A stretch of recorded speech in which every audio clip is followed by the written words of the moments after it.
நேற்று Bengaluru Bulls versus Haryana Steelers match நடந்தது. இந்த மேட்ச்சில் நம்ம நவீன் எக்ஸ்பிரஸுக்கு ஒரு இன்ஜுரி ஏற்பட்டிருந்தது.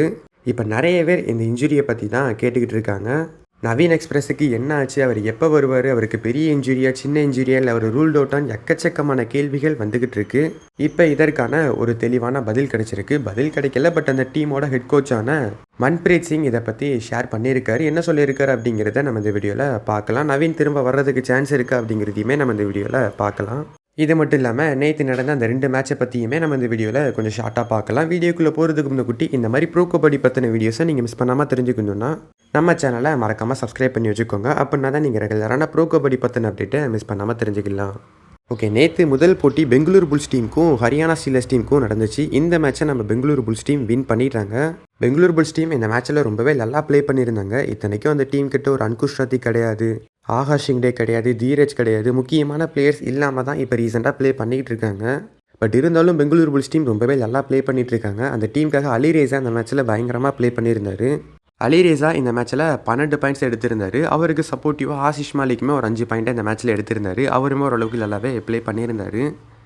இந்த மேட்சை வின் பண்ணதுக்கான முக்கியமான ரீசன் அந்த டீமோட ரைடிங் மட்டும் இல்லாமல் அந்த டீமோட டிஃபென்ஸுமே ரொம்ப நல்லா பண்ணியிருந்தாங்க. குறிப்பாக லெஃப்ட் கார்னர் பிளேயரான நம்ம தீபக் சங்கர், நம்ம தமிழ்நாட்டை சேர்ந்த ஒரு பிளேயர் தான், பயங்கரமாக ப்ளே பண்ணியிருந்தார். இந்த மேட்ச்சில் ஹைஃபையுமே ஸ்கோர் பண்ணியிருந்தார். கடந்த 3 போட்டியாக அந்த டீமுக்காக ரொம்பவே நல்லா ப்ளே பண்ணிட்டு இருக்காரு. அன்குஷோட இடத்த பர்ஃபெக்டாக ரீப்ளேஸ் பண்ணியிருக்காரு. கண்டிப்பாக தீபக்குக்கு ஒரு பெரிய ஃபியூச்சர் இருக்குது ப்ரோ கபடி லீக்கில். இன்னமும் நல்லா பர்ஃபார்ம் பண்ணுவார் அப்படிங்கிற மாதிரி எதிர்பார்க்கலாம். அண்ட் அதே மாதிரி ரைட் கார்னர் பிளேயரான நம்ம யோகேஷுமே இந்த மேட்ச்சில் நல்லாவே பர்ஃபார்ம் பண்ணியிருந்தார். ஸோ 2 கார்னர் காம்போவும் பக்காவாக இருந்துச்சு.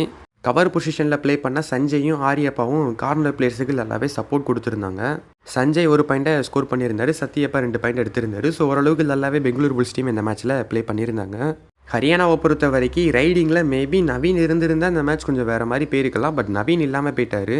ஏன்னா இதுக்கு முன்னாடி 2 மேட்சை வின் பண்ணியிருந்தாங்க. அந்த 2 மேட்சுமே நவீன் தான் ஒரு மேஜிக்கை கிரியேட் பண்ணி எங்கேயோ தூக்கிட்டு வந்தார். ஸோ இந்த மேட்சும் மேபி இருந்திருந்தால் கொஞ்சம் க்ளோஸாக எடுத்துகிட்டு போயிருப்பார். பட் இருந்தாலும் சிவம் பட்டாரே ரொம்பவே நல்லா ப்ளே பண்ணியிருந்தார். மயங்க் அப்படிங்கிற பிளேயருமே இந்த மேட்ச்சில் நல்லா ப்ளே பண்ணியிருந்தார். சப்ஸ்டிடியூட்டில் உள்ள வந்தால் நம்ம ஜெயசூர்யா அந்த மேட்ச்சில் பயங்கரமாக ப்ளே பண்ணியிருந்தார். ஒரு 5 பாயிண்ட்டாக ஸ்கோர் பண்ணியிருந்தார். குறிப்பாக ஆல் அவுட் சிச்சுவேஷன் இருக்கிறப்ப போனஸ் +2 பாயிண்ட் எடுத்துகிட்டு வந்து ஒரு சூப்பர் ரைட்லாம் போட்டிருப்பாரு. அதெல்லாம் பயங்கரமாக இருந்துச்சு. மேபி அந்த சூப்பர் டேக்கிள் சிச்சுவேஷனில் அட்வான்ஸ் டேக்கிள் பண்ணாமல் இருந்திருந்தாருன்னா இன்னமும் அவருக்கு அதிகமான ரைடிங்கில் சான்ஸ் கிடச்சிருக்கும். இன்னமும் அதிகமான பாயிண்ட்ஸை ரைடிங்கில் ஸ்கோர் பண்ணி ஒரு சூப்பர் ஹீரோ ஆயிருக்க முடியும். அண்ட் அதே மாதிரி விஷால் டைட் அப்படிங்கிற பிளேயருமே உள்ளே வந்து நல்லா பண்ணியிருந்தார். இவர் போன சீசனே அப்பப்போ உள்ளே வந்து நல்லா ப்ளே பண்ணியிருந்தார். டிஃபென்ஸை பொறுத்த வரைக்கும் ரைட் கார்னர் பிளேயரான ராகுல் சத்பால் 2 பாயிண்ட் எடுத்திருந்தார். லெஃப்ட் கார்னர் பிளேயரான ராகுல் ஆரி ஒரு 3 பாயிண்ட் எடுத்திருந்தாங்க. கேப்டன் ஜெய்தீப் தஹியா அந்த மேட்ச்சில் ஒரு 3 பாயிண்ட் எடுத்திருந்தார். நீரஜ் இந்த மேட்ச்சில் 1 பாயிண்ட்டை கூட எடுக்கல. ஸோ டோட்டலாக அந்த மேட்ச் நல்ல மேட்சாக இருந்துச்சு. பெங்களூரு புல்ஸ் டீமோட பர்ஃபார்மன்ஸை பார்க்குறப்ப ரொம்பவே சூப்பராக இருந்துச்சு. பிசி ரமேஷ் நல்லாவே கோச்சிங் பண்ணிகிட்டு இருக்காரு. அலிரேசாவை ரொம்பவே நல்லா யூஸ் பண்ணிகிட்டு இருக்காரு. அண்ட் கணேசாவுமே தேவைப்படுற சமயத்தில் உள்ளே எடுத்துகிட்டு வராரு. டிஃபென்ஸ்லேயுமே நம்ம தீபக் மாதிரி ஒரு பிளேயருக்கு நல்லாவே கான்ஃபிடென்ட் கொடுத்து ப்ளே பண்ண வைக்காரு. அவருமே நல்லா பர்ஃபார்ம் பண்ணுறாருன்னா முக்கியமான ரீசன் நம்ம பிசி ரமேஷ் தான். பெங்களூரு புல்ஸ் டீம் இந்த அளவுக்கு இந்த டீமை வச்சு மேலே வந்திருக்காங்கன்னா அதுக்கு ஒரு ஃபுல் அண்ட் ஃபுல் ரீசன் நம்ம பிசி ரமேஷ் தான். அடுத்ததாக 2வது மேட்ச் பட்னா பெரஸ் டீமுக்கும் புனேரி பல்டன் டீமுக்கும் நடந்துச்சு. இந்த மேட்சை பற்றி பெருசாக சொல்கிறதுக்கு ஒன்றும் கிடையாது. இது டோட்டலாக ஒரு 1 சைடட் கேமாக தான் இருந்துச்சு. பட்னா வெர்சஸ் புனேரின்னு சொல்லக்கூடாது, அயான் வெர்சஸ் புனேரி பல்டன் தான் நம்ம சொல்லணும். ஏன்னா அயான் ஒத்தால அந்த டீமை தோக்கடிச்சிட்டாரு. இந்த மேட்ச்சில் 24 ரைடுக்கு போயிருந்தார். 21 பாயிண்ட்ஸை ஸ்கோர் பண்ணியிருந்தார் நம்ம அயான். ஃபர்ஸ்ட் ஹாஃப்லேயே மேட்சை முடிச்சு விட்டார் அயான். கண்டிப்பாக அயான் கிட்ட இருந்து யாரும் இவ்வளோ பெரிய பர்ஃபார்மன்ஸை எதிர்பார்த்துருக்க மாட்டோம். அயான் நல்லா பர்ஃபார்ம் பண்ணுவாருன்னு தெரியும். ஒரு சூப்பர் 10 எடுப்பார், மேக்ஸிமம் ஒரு 12-13 எடுப்பார். பட் இந்த அளவுக்கு 21 பாயிண்டெல்லாம் எடுப்பாருன்னு யாருமே எதிர்பார்த்துருக்க மாட்டோம். பட் எடுத்து காமிச்சிருந்தாரு. இந்த மாதிரி பர்ஃபார்மன்ஸை தான் நான் அயான் கிட்ட இருந்து எதிர்பார்க்க அப்படிங்கிற மாதிரி கோச் அனூப் குமாருமே முன்னாடியே சொல்லியிருந்தார். அவர் சொன்ன மாதிரியே இங்கே பர்ஃபார்ம் பண்ணி ப்ரூவ் பண்ணி காமிச்சிட்டாரு அயான். இந்த மேட்சை பற்றி சொல்கிறதுக்கு பெருசாக ஒன்றும் இல்லை. 37க்கு 48 அப்படிங்கிற மாதிரி பட்னா பெரஸ் டீம் இந்த மேட்சை வின் பண்ணிட்டாங்க. பட்னா பெரஸ் டீமுக்காக ரைடிங்கில் அயான் மட்டும் தனியாக ப்ளே பண்ணிட்டு இருந்தார். மில்லன் அப்பப்போ சப்போர்ட் பண்ணி அவர் ஒரு 5 பாயிண்ட் எடுத்திருந்தார். சுதாகருக்கு இந்த மேட்ச்சில் சான்ஸே கொடுக்கல. ஸ்டார்டிங் 7லலாம் இறக்குனாங்க. அதுக்கப்புறம் எதுக்கு வெளியே தூக்குனாங்க, எதுக்கு வெளியே உட்கார வச்சாங்கன்னு ஒன்றுமே புரியலை. மேபி அவருக்காவது சான்ஸ் கொடுத்துருக்கலாம். அட்லீஸ்ட் செகண்ட் ஹாஃப்லையாவது இறக்கி விட்டு டெஸ்ட் பண்ணி பார்த்துருக்கலாம். என்ன நடக்கு அப்படிங்கிறது எனக்கு சத்தியமாக புரியலை. மேட்ச் அப்படியே பட்னா பெரஸ் டீம் கண்ட்ரோலுக்கு வந்தாச்சு. அயான் அதுக்கு மேலே இறக்கி நீங்கள் இன்ஜுரியாக்கெல்லாம் விடுறதுக்கு பதிலாக நீங்கள் சுதாகரையாவது இறக்கி விட்டுருக்கலாம். அட்லீஸ்ட் அயான் கூட சேர்த்தாவது அவரை பர்ஃபார்ம் பண்ண விட்டுருக்கலாம். என்ன நடக்கு அப்படிங்கிறது எனக்கு சத்தியமாக புரியலை. புனேரி பல்டன் டீம் அவங்களோட ஒட்டுமொத்த டீமையுமே சேஞ்ச் பண்ணிட்டாங்க. ஒரு கட்டத்தில் ஸ்டார்டிங் 7ல் இருந்த அபினேஷ் நட்ராஜன் மட்டும்தான் உள்ளே இருந்தார். வேறு எல்லா பிளேயரையுமே சப்ஸ்டிடியூட் பண்ணி வெளியே உட்கார வச்சுட்டாங்க. சச்சின், மில்லான் மாதிரியான புது புது ரைடர்ஸ் அவங்க உள்ளே எடுத்துகிட்டு வந்தாங்க. ஸோ அவங்களுமே ஓரளவுக்கு நல்லா பெர்ஃபார்ம் பண்ணி நல்ல இந்த மேட்சை இன்னும் கொஞ்சம் க்ளோஸாக எடுத்துகிட்டு வந்தாங்க. அதாவது என்ன சொல்ல வரேன்னா, பட்னா பெரஸ் டீம் சுதாகரையாவது உள்ளே ட்ரை பண்ணி பார்த்துருக்கலாம். அவங்க எதுவுமே ட்ரை பண்ணலை. மேட்ச் அவங்க கையில் வந்தாச்சு. சப்ஸ்டிட்யூட் பிளேயரையாவது உள்ளே இறக்கி விட்டுருக்கலாம். பட் புனேரி பல்ட்ட டீம் அதை கரெக்டாகவே பண்ணாங்க. ஒரு கட்டத்துக்கு மேலே மேட்ச் இல்லைன்னு தெரிஞ்சு போச்சு. எல்லாத்தையுமே வெளியே தூக்கிட்டாங்க. யங்ஸ்டர்ஸை உள்ளே இறக்கி பெர்ஃபார்ம் பண்ண விட்டுருந்தாங்க. அதில் மில்லால் அப்படிங்கிற ஒரு ஈரானியன் பிளேயர் பயங்கரமாக ப்ளே பண்ணியிருந்தார். பயங்கரமான எனர்ஜி அவர்கிட்ட இருக்குது. இந்த மேட்ச்சில் பெருசாக பாயிண்ட்ஸை ஸ்கோர் பண்ணலை, ரொம்ப பெரிய பாயிண்ட்ஸாக.